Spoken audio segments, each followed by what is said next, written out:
I know it's at 8:30 in the morning. Yeah, I don't know what I'm That's thinking, amazing.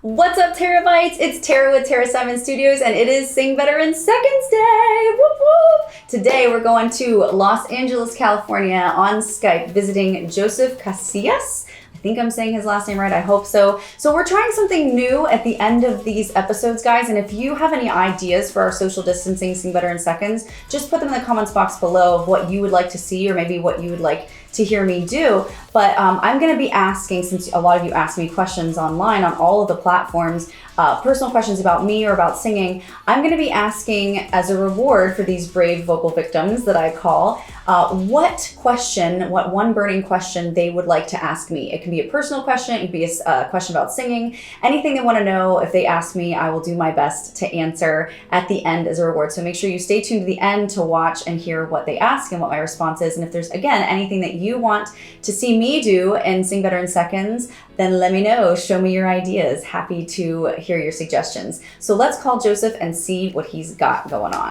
What's up, Joseph? Hey, good morning. How's it going? Good morning. It's going Almost awesome. afternoon for you, huh? Almost. It's a half hour from 12. How are you? And where are you in the world? I'm doing great. I am in the Bay Area, California, more like north towards closer to Napa area. Okay, awesome. And how'd you hear about me, Joseph? You know, I just clicked on one of your videos that popped up somehow. I forget. I think it was like a review of Jessie J, who I just love her. So yeah. So I think awesome. That's how I found you. Probably, 2 years ago, maybe more. Wow. Okay. Well, definitely not more. I haven't been at it that long. So. Yeah. Okay. So. Tell me what you do, Joseph, and why you're here today. I know that I reached out to you, but you reached out to me first about being on the episode. So tell me about what do you do for a living, and tell me about your singing journey. Sure. I'm actually a marketing professional, so I work in big law is what we call it. So I've been doing that for, too many years. So, but I sang throughout high school. I kind of like just popped up out of nowhere. Basically, I just found my voice is how I describe it. And then I sang musical theater there. And then I sang with an a cappella group in college at UCLA. So very cool. Yeah. So I've had the opportunity to sing the national anthem at some pretty big places, which is awesome. But I haven't really done much since, other than like random nights of karaoke. Random drunken karaoke nights. Exactly. So Joseph, what are you going to sing for me today? You know, I'm being pretty bold. I wanted to shock you, and I'm going to go for some Beyonce. I'm going to do, I know, it's at 8:30 in the morning. Yeah. I don't know what I'm That's thinking, amazing. I love it. Shock and awe. What song? I'm going to sing Listen. Oh my gosh. Joseph, you are bold and you have some serious bravery going on at 8:30 in the morning in the Bay Area singing some Beyonce. Listen, wow. Okay, All right. So Joseph, maybe just like the first chorus or something, wherever you feel like I could help you most, like your problem spot in the song. Let's just take it from there and do like about 10 to 15 seconds. And then I'm going to give you some tips and tricks to get you to sing even better than I'm sure you already do. I don't know where I belong, but I'll be moving on. If you don't, if you won't listen to the song here in my heart, a melody I start, but I will complete.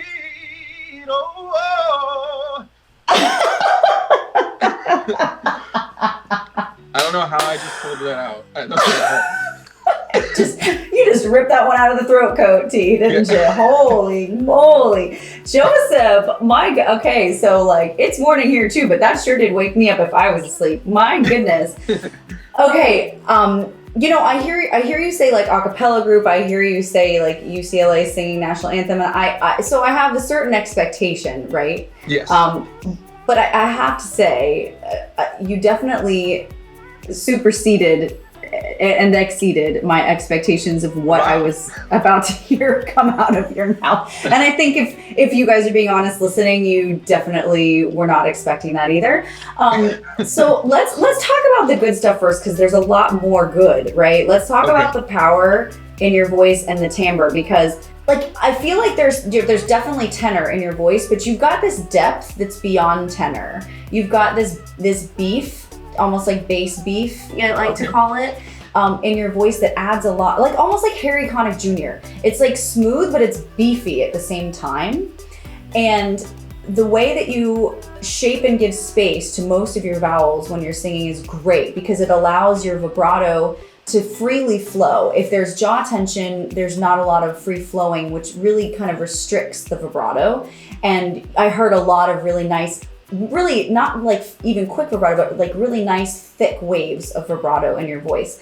I can also tell that you're meticulous as a singer, because as you went through your runs and your riffs, you took time to execute the notes. And a lot of people forsake the middle notes of riffs and runs. They execute really well the top and the bottom of it. They're like, I just got to get to the end of it. And so they'll rush through it. And then there's this muddy quality where you're really not getting through every note. And that's the whole point of doing a riff and run. If you're going to do an ornamentation, it needs to be crispy. It needs to be super on tempo, on pitch, in the center of the pitch, really nicely done. And you did that. Dynamically, you grew. I mean, there was a nice arc. I can't really say all of the great things in order, unless I'd be stopping you every 5 seconds of the song. So I really am a little bit gobsmacked that, you just came on and decided to rip my heart out at 8:30 in the morning for you. It's fine. It's no big deal.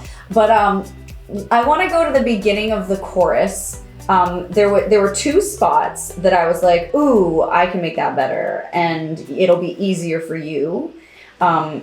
And literally 2 spots. This is not normal, guys. So kids, when you're trying this at home, just know this is like an exception to the rule of sing better in seconds. He's already really good. We're gonna make him like great. And these just 2 quick little fixes, because sometimes people struggle in different levels, and so what I love about helping someone like Joseph is that he's already got a lot of that. I can tell he's been trained. He's got a lot of that natural raw talent in his tool belt. And so I can be mercilessly picky.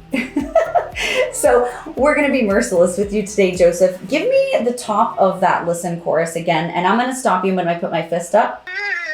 Listen to the song here in my heart. A melody I start, but all will complete. Okay, stop there. Right there. Oh, so good. That's so gorgeous. Well, you're thinning out, but it's not because of why you think it is. You're thinning out because of the glottal attack that happened about 2 seconds before. Oh, okay. So you're doing, and I like the attack. I like the grit that it brings, but it costs you too much vocally that high. But when you go, it's a slap and then a rub. That's a glottal attack, right? So yes. I want to challenge you, and I want you to try to take away that glottal attack, take away the T at the end of the word that, and replace it with a D, because a D is a semiphonatable consonant, meaning you can sing through it somewhat. A T is not. And that's why you're going to the glottal attack. If you go that, there's no sound there. So you have to slap to start that, right? But if you do D, it just goes straight into it. Okay. And then your legato, there's no slap because the sound is still spinning from the word that, okay? So, a melody I start, right there. A melody I start, that all will complete. Something like that. Yes. How'd that feel? That felt better. I wasn't like moving my rib cage as much, like moving all this area. Mm-hmm. So yeah, because in the glottal attack there's because in the glottal attack there's a slap and then a release. So there's a lot more movement going on for no reason, actually. Unless you just really stylistically wanted it there. But when it costs you something at the end of the phrase and you felt like you were thinning out and fatiguing, check yourself. So guys, for those of you who are power singers at home and you're like, oh, at the end of a phrase, sometimes it's not just the fact that you're at the end of the phrase. Sometimes it's what you did at the beginning of it that costs you more than it should. and it's making you pay for it at the end of the phrase, when really you had enough vocal stamina, your technique was fine. It's just that this one little thing up there costs you too much. Makes sense? So I want to try it one more time now that you're a little more comfortable with it, and I want you to give me a little bit bigger of a space, like, so kind of throw the note away as if you were throwing a baseball. That I just throw it out there and then finish the phrase, okay? Okay, sure. A melody I start that I will complete. Something like that. That's something like that. That. Okay. That was great. Yes, it was like someone put a little tiny microphone inside your mouth.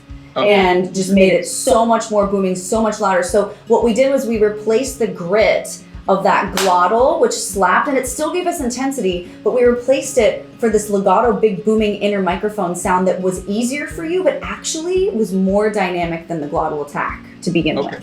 Joseph, you're one of those people where you have the natural ability, and you're one of my favorite kind of people to coach, because I can be so just mercilessly nitpicky with you, and you're that person who gets it really quick and can fix it just like you just did, and it's an instant result. So it's super motivating for someone like you to be taught, because you see the difference and you hear the difference almost instantaneously, and there's a lot of gratification in that takes a lot of people a long time to reach, but you're one of the lucky ones, I guess. Thank you so much. I really appreciate that. Like, a lot. Yeah, you should be doing stuff. I mean, I know everybody has a day job and stuff, and that's okay, but you definitely should be doing stuff with your voice. Like, do a YouTube channel, do covers, do auditions for musical theater. You've got a great voice for musical theater too. I can totally see that. I did it, and then I just took a different route, in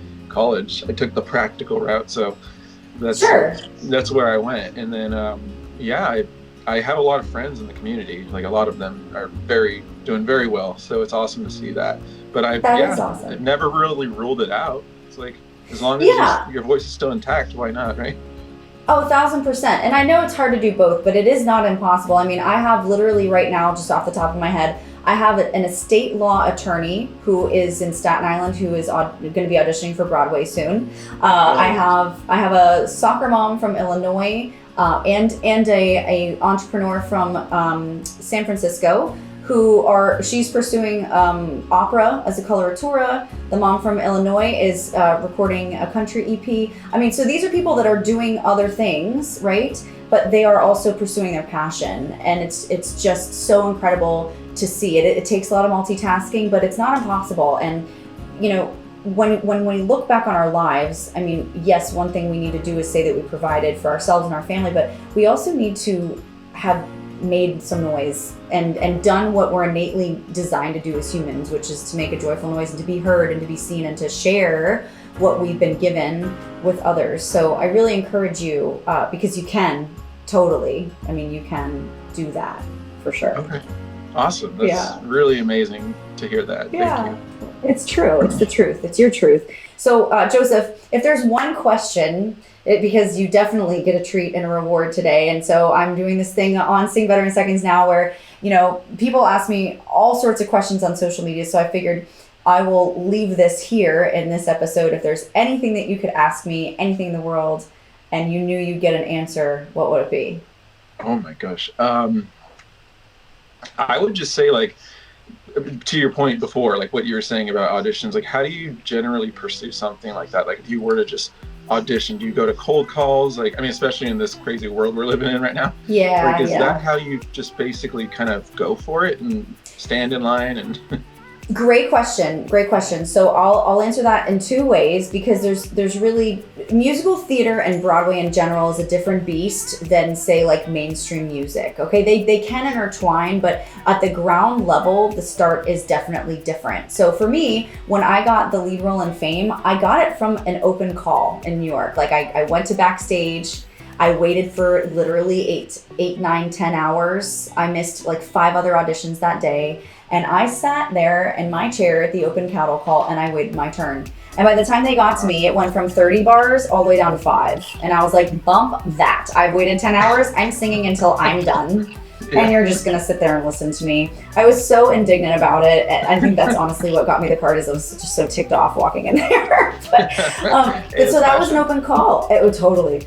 And frustration. That was an open call though, and I got the lead. You know, that's not a common story, but it happened to me, so it can happen, right? So yes, open calls for sure when it comes to musical theater, community theater, regional theater on Broadway. All of that is open calls or getting an agent, but being diligent about, you know, being at those auditions and putting your best foot forward every time, because they will remember you. So that's Broadway. If you're wanting to do like pop, or, you know, get a bigger following, or do an EP or a single even, that's all social media, literally. So that's creating a YouTube channel, being consistent about the quality and the amount of content you release every week, just like I am. I'm on a schedule, right? And building that fan base online, because the days of music industry execs signing you and spending $100,000 to drop your first single are gone, and they're never coming back, like ever.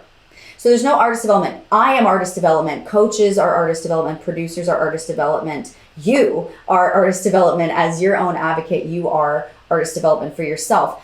But at the end of the day, when you finally do get some traction, the beauty of that is that you also have rights, whereas a label took them all away mostly before. Like, they were the mom and dad, you were the kid. But now you kind of control a lot more of your own destiny if you're able to build traction on your own. Does that make sense? Yeah, that's amazing. Yeah, never even thought about that. So the days of sending in a track are gone.